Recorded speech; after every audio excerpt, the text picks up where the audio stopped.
Alors bonjour aux lecteurs de notre chaîne YouTube et aux membres du forum de rcmac.com, mais bien sûr j'oublie pas celui de rcmacvintage.com. Et justement ça concerne le vintage parce que là on arrive au 42e numéro de notre série de films sur l'histoire de la voiture RC. Le 41 c'était destiné à la présentation du Kyosho Burns et surtout du projet que j'avais autour de cette voiture. Alors au début je voulais appeler ça 41A, 41B, enfin tout ce qui concernait rester sur le 41 quoi, le Burns. Mais en fin de compte voilà, je vais continuer dans l'ordre, c'est pas bien grave. Donc on est à la vidéo 42, donc c'est la suite de la 41. Ici, je vous invite bien sûr à regarder les films dans l'ordre, autrement vous comprendrez pas, mais là c'est le Burns qu'on va pas restauré, parce que celui-là il est en bon état, mais on va finir de le passer en 4x4. Et là, c'est celui, alors bien sûr les pièges, je vous avais montré dans la vidéo précédente, ça c'est celui qui va nous servir pour récupérer de la pièce, notamment la transmission centrale et toute la transmission à l'avant. Mais de toute façon, on démontera tout, le but c'est de prendre toutes les voitures, toutes les photos, de toutes les images plutôt, j'ai en train de me mélanger, il fait chaud. C'est pour ça que je rappelle, d'habitude je fais ça dans mon grenier, là je suis dans mon atelier en bas parce que c'est un peu plus frais. C'est pour ça que vous n'aurez pas les génériques habituels, ni la même qualité d'image normalement, parce que c'est un peu plus sombre. Donc le but, c'est de tout dépouiller pour faire ça nickel, de tout mesurer, pour comme ça, ceux qui voudront restaurer, quand on cherche des axes, tout ça, on sait la taille, les cardans aussi, comme ça évite de se mélanger entre les Burns, les Turbo Burns, les Inferno, les MP6, les MP5, voilà, et bien sûr de faire un catalogue, un peu de pièces détachées. Je vous mettrai ça sur Vintage, et vous aurez toutes les photos, et voilà, pour pouvoir le reconnaître, savoir sur quoi ça monte. Donc ça va être une longue suite de vidéos, je vais pas faire ça vraiment en peu de temps, parce que ça je le fais quand j'ai un peu voilà, quand j'en ai le loisir. Si je commence à faire ça en permanence, vous aurez plus que du vintage sur notre chaîne YouTube. Allez, on va déjà commencer par dépouiller celui-là. Alors à chaque fois que je dépouille une pièce, je ferai la photo. Je l'ai volontairement pas nettoyé. Voilà. Donc on nettoiera quand les pièces seront démontées. Donc on va commencer par démonter. Alors j'ai pris la visseuse, avec le bon embout surtout, parce que tout est en cruciforme. Et j'ai bien sûr le tournevis correspondant. Il faut surtout bien choisir l'embout, qu'il n'y ait pas de jeu. Et on va commencer par démonter la platine ici de Sauf-Sarou, qui me semble commun à d'autres versions. Je me demande si c'est pas commun à l'Inferno. Faudrait voir, je me trompe peut-être, du moins au Turbo Burns. Allez, on va démonter et tout ça on le comparera quand on s'attaquera au Turbo Burns. Donc la platine est démontée et on arrive sur le système de direction. D'ailleurs, on voit, c'était pas du tout serré. Regardez comment ça se traballe là-bas. Regardez. Donc là, c'était vraiment... le montage était un peu bizarre. Et j'ai vu une autre bizarrerie. Regardez, je pense que c'est de ce côté. Quand on retourne. Hop. Non, c'est là. Regardez, c'est une vis. Je sais pas si on le voit, c'est une vis tôle qu'elle a. Donc, oula, c'est pas bon. Regardez le pot. La fixation du pot, elle est intégrée. Tiens, je démontrerai juste après. Comme ça, vous aurez vu la fixation. Et il y avait...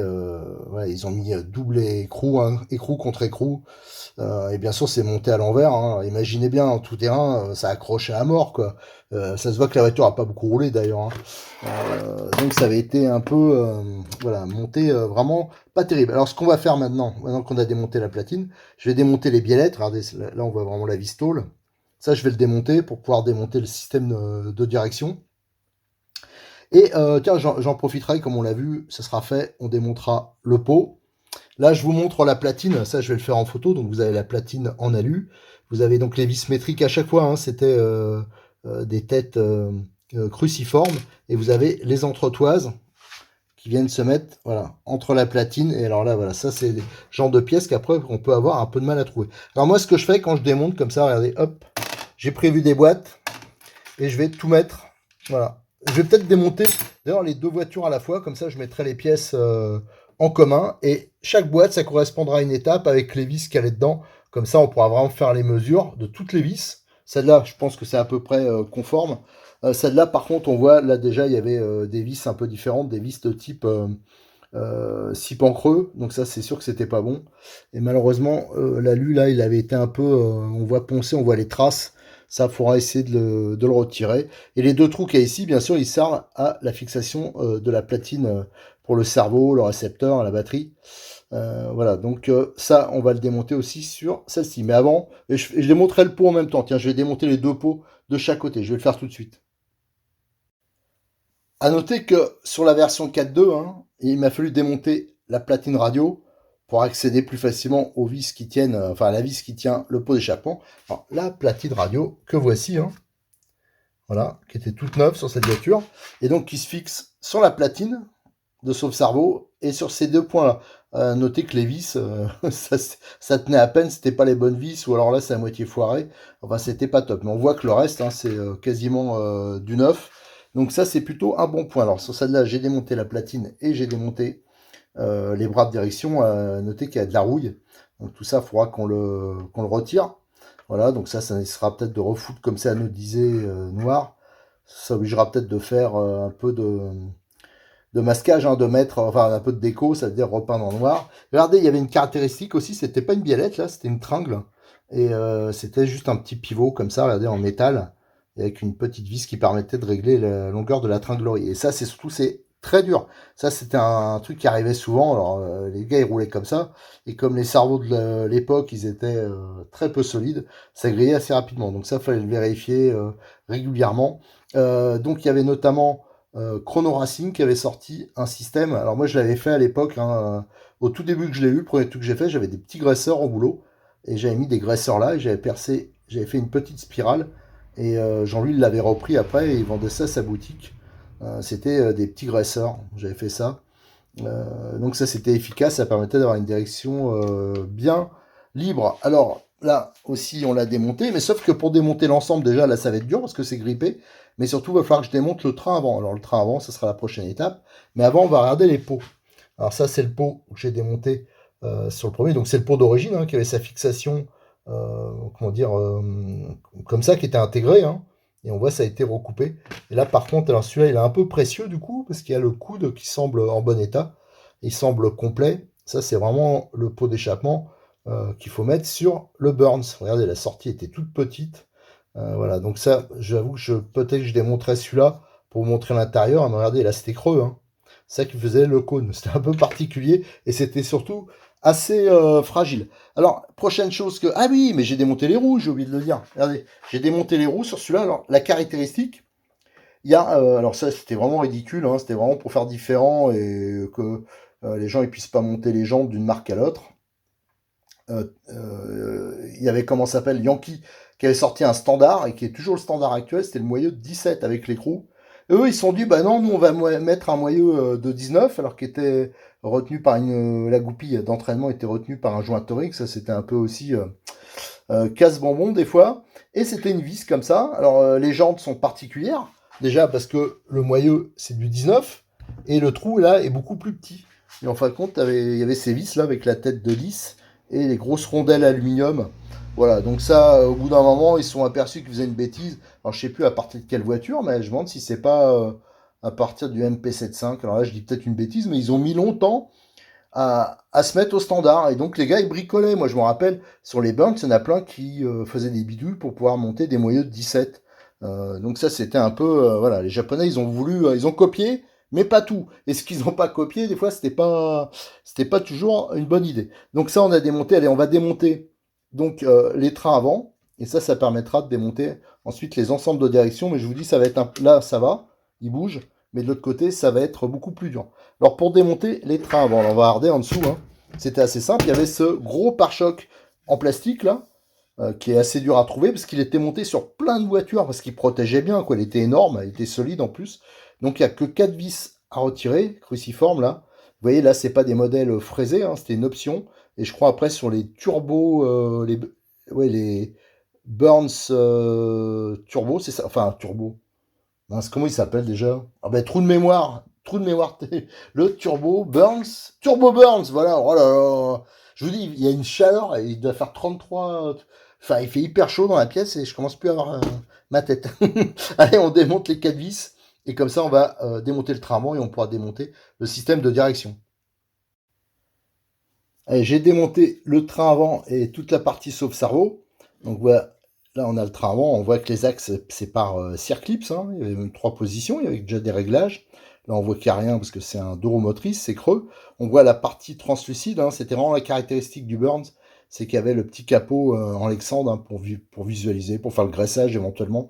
Et il y avait, c'était livré avec, il y avait de la petite bande mousse qui permet d'étanchéifier l'ensemble. Mais c'était pas trop étanche, alors souvent on voyait des voitures avec de la pâte bleue, là. Ça, c'était pas toujours du meilleur effet, mais c'était comme ça.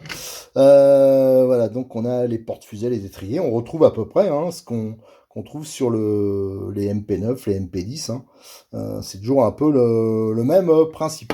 Là, on a le train avant de la version 4x4. Alors bien sûr, il est beaucoup plus lourd. Et nous avons, je regarde, alors vous voyez, hein, les plaques, hein, c'est des plaques en alu simples. Hein. Et à l'arrière, c'était intégré à la cellule. Et là, on a une vue sur le coupe conique. Je crois que c'était du 1543. Ça, je vous confirmerai. Donc ce diff qu'on a retrouvé, je crois que c'était à peu près le même ou le même sur les Infernaux. Sauf que là, il doit y avoir que 2 satellites. Et si je me rappelle bien, les autres, c'était 4 satellites. On retrouve le système de pivot. D'ailleurs, on voit que ça a été un bricolage un peu là. Voilà, et les amortisseurs, ça c'était les amortisseurs des voitures 1/10 de la marque, les amortisseurs options. Ils étaient très bien, mais c'est vrai qu'ils étaient un peu petits. Et là, on voit que c'était sûrement une version DX parce que c'est des cartons goupillés à l'avant. Alors, ce serait intéressant de voir au moins s'il y avait les roulements dans les roues, parce que je crois que les DX, il n'y avait pas de roulement sur certaines versions. Voilà, donc ça c'était, je pense que c'était plutôt donc un DX, donc ça on pourra démonter. Là, on a le cardan central avant qui est comme neuf. Donc ça, on fera les mesures hein, pour pouvoir repérer pour vraiment que ceux qui font de restauration, des fois on a plein de cardans, on ne sait pas à quoi ils correspondent. Donc c'est aussi pour ça que je fais ce démontage. Et là j'ai démonté le système de direction, là on voit hein, le châssis. Je ne sais pas si on voit, là il était plié. Donc ça, il faudra le redresser. Alors, bien sûr il est sale, hein, mais ça c'est autre chose. Et là on a le système de la direction de la version 4.2 que j'avais, qui était à peu près bien monté, sauf que là, l'axe en alu, il est bloqué dedans et j'arrive pas à le démonter. Donc ça, il faudra qu'on le fasse à part. Je pense que c'est bien grippé. Et d'ailleurs, vous voyez ici, il y a un axe qui est en bon état plutôt. Voilà. Et là, le vieil axe hein, qui était sur la voiture plus ancienne, le 4x4. Et là, c'est le système de direction du 4x4. Et là, c'est vraiment hyper grippé dedans. Alors tout ça, il va falloir que je le nettoie. Je laisse tremper dans du diluant en espérant que j'arriverai à débloquer ça. Mais c'est pas évident. Parce que souvent, en fin de compte, ça se marquait en haut là. L'alu, comme la partie en aluminium, elle avait tendance à s'écraser un peu. Et après, ça devenait très difficilement démontable. Et il n'y a rien pour s'appuyer, quoi, pour le sortir. Donc, je pense que je vais galérer un peu, même si c'est pour de l'exposition. Alors, entre-temps, j'ai démonté le pare-choc. Hein. Vous voyez, c'est quelque chose assez balèze qui était marqué Kyosho. Ça, il a été longtemps disponible chez Kyosho, distributeur français, pendant des années, hein, même des années après l'arrêt du Burns. Et que ce que je regrette de ne pas en avoir pris d'autres, hein, parce que ça, je montais sur plein de voitures, parce qu'il était vraiment pratique. Il existerait encore, je suis sûr qu'il le ressortirait. Ça fera un carton, ça, pour ceux qui font du loisir, qui veulent protéger leur train avant. Ça, c'est vraiment nickel et on peut, ça protège en plus le dessous du châssis.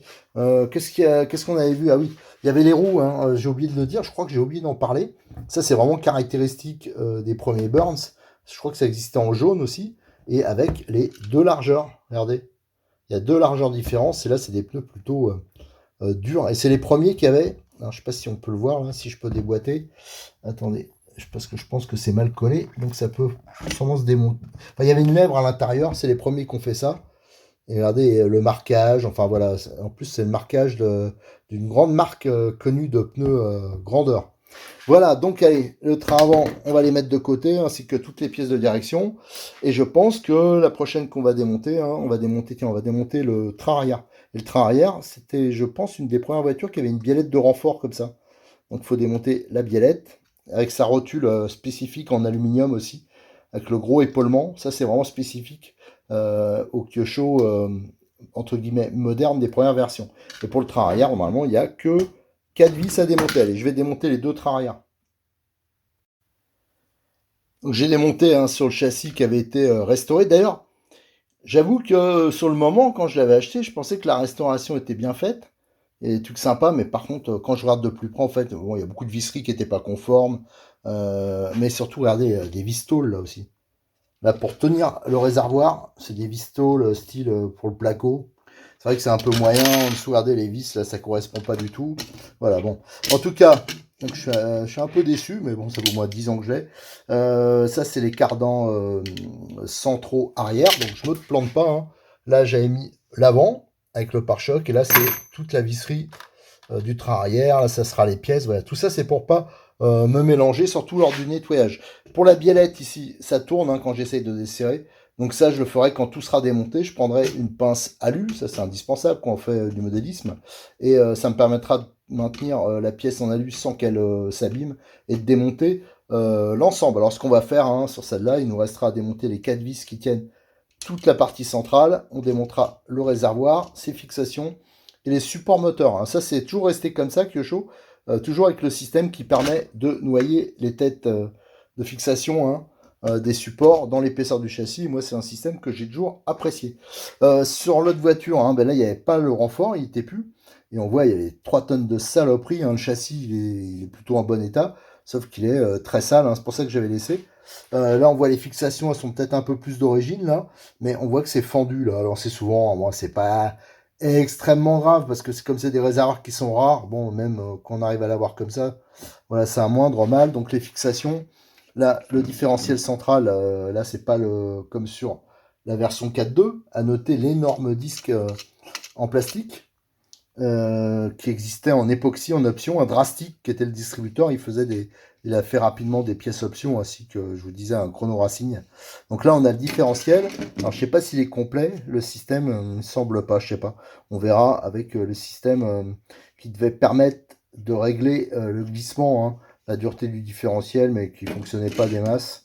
Voilà, donc ça pareil on va le démonter, comme ça les châssis serons-nous nus, voilà. Ah oui, j'ai oublié de parler. Là, vous avez le train arrière là complet, donc qui était graissé, hein, comme si on voulait rouler. Je me rappelais pas que les coupes coniques étaient aussi balais. Ça fait vraiment penser à du Yankee niveau taille. Et là, là par contre, c'était à sec. Mais on voit qu'il n'y a pas trop de saletés qui sont rentrées dedans. Ça, c'est ceux de la version 4x4 hein, de la voiture qui est un peu délabrée. Allez, je démonte tout. Voilà, on va finir là-dessus, hein, sur là tout est dépouillé. La prochaine vidéo, on démontera tout le train arrière, tout le train avant, on mettra en pièces. On va surtout faire du nettoyage, hein, ça va être chaud. Alors déjà, à savoir, déjà, je suis un peu déçu par, en fin de compte, ce Burns que j'avais acheté à l'époque était restauré, mais pas si bien que ça finalement. Enfin bon, c'est comme ça. Je m'en suis aperçu en démontant. Alors déjà, ce qui est intéressant de voir, c'est que les deux châssis, déjà le châssis de la voiture qui était un peu pourri, ben, il est pas si mal que ça. Une fois nettoyé, je pense qu'il sera vraiment correct. Il faut juste un peu le redresser. Et il y a des trous, donc il n'est pas charcuté, ça c'est très bien. Et il y a quelques trous supplémentaires par rapport à celui-là qui doit être plus ancien, notamment au niveau des où on pouvait éventuellement fixer des bavettes. Sur celui-là, c'était pas prévu. Les trous là, c'était juste pour les fixations du pot. Et là, on voyait des trous qui sont percés et on voit que c'est pas du bricolage. Et aussi, le trou là, il est plus grand. Ça, c'est où il y avait la couronne. Donc, je pense que c'était éventuellement. Est-ce qu'il y aurait pas eu des versions? Non, les Landmax, pourtant, c'est des bases infernaux. Donc, comme si on avait voulu mettre une boîte, par exemple. Voilà. Alors, c'est un peu spécial. Alors, je pense que les spécialistes, ils sauront pourquoi le châssis est un peu différent. Il y a quelques perçages supplémentaires. Donc, le trou est plus grand là. Et ici, au niveau des bavettes, alors les bavettes, souvent, c'était une plaque en Alexandre qu'il fallait découper soi-même et qu'on fixait donc sur les côtés. Donc, les châssis ils sont plutôt en bon état. Celui-là, il est vraiment nickel. Hein. Je pense pas qu'il y a des trous supplémentaires qui ont été repercés. Ça, c'est bien. Au niveau de la transmission centrale, donc là, c'est quasiment neuf. C'est que c'était pas les bonnes vis en dessous. Alors ça m'embête. Hein. Donc on voit, il y a le grand disque. Le freinage était sur le côté. Hein. C'était pas sur la partie en haut, hein, comme après. On voit que c'était rapporté, on voit déjà que la couronne plastique était reportée sur une pièce en aluminium. Ça, on démontrera entièrement. Et là, c'est une version 4.2, donc à l'intérieur, il y a un système. Tiens, là, c'est démonté, le grand disque. Donc, il y a un système qui bloque l'ensemble. Là, on a une version 4.4. Donc, regardez le ressort, là. Donc, avec des grosses noix. Ça me paraît plus balèze que les noix de maintenant. Et la couronne qui est blette. Ça bon, c'est pas bien grave, hein, ça je pense que j'ai. De toute façon, on l'a vu dans les pièces, j'en ai une d'avance.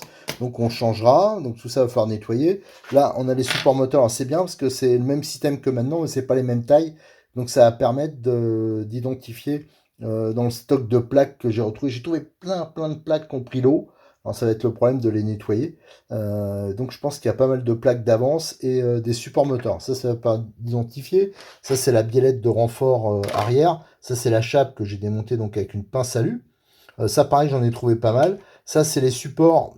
Ça sert de support pour le cerveau gaz, mais aussi pour le réservoir. Alors ça, souvent, regardez, c'est un peu charcuté parce qu'il fallait laisser passer le fil. C'est pas hyper anormal. Là, les deux réservoirs, on a vu qu'il y en a un qui est fendu quelque part ici, là. Alors, c'est pas dramatique pour de l'expo parce que je vous dis, c'est très dur à trouver. Et au début, j'ai dit, tiens, ils sont pas montés dans le même sens, les trous dedans. C'est simplement qu'il y avait un réservoir qui était monté comme ça et l'autre qui était monté comme ça. Il faudra juste regarder la notice pour voir quel était le vrai montage. Donc voilà, j'ai mis toutes mes pièces là. C'est dans les boîtes. Hein. Alors par exemple, ça, je sais que c'est le train avant, donc ça me permet de reconnaître les cardans. Non, là, c'est le train avant. Là, c'est le train arrière. Là, c'est tout ce qui est échappement. Je vais mettre tout ce qui est système de direction, platine avant. Et là, hop, dans le coin, il y a les trains avant et trains arrière qu'on démontera dans la prochaine vidéo. Allez, je pense qu'on a déjà bien bossé. Et maintenant, il va falloir décortiquer le reste. Hein, et là, ça va pas être une petite affaire. Et je vous montrerai en même temps ce que j'utilise pour nettoyer. Comme ça peut peut-être aider des débutants. Il y en a qui sont dans le vintage. Si vous allez voir sur RC Mag Vintage, il y a des sujets qui sont vraiment extraordinaires au niveau. Il y en a qui partent vraiment d'épave et qui arrivent à avoir des voitures qui sont nickel. Alors moi j'arrive pas du tout à ce niveau-là. Déjà par manque de temps. Parce que comme je fais en plus des vidéos, des photos et que je fais du moderne, j'ai pas le temps de me lancer à faire des recherches de pièces, des choses comme ça. Mais il donne de très très bons conseils, des astuces pour nettoyer les voitures. Et je vous invite, si vous voulez faire ça, à aller visionner ça. Allez, à bientôt!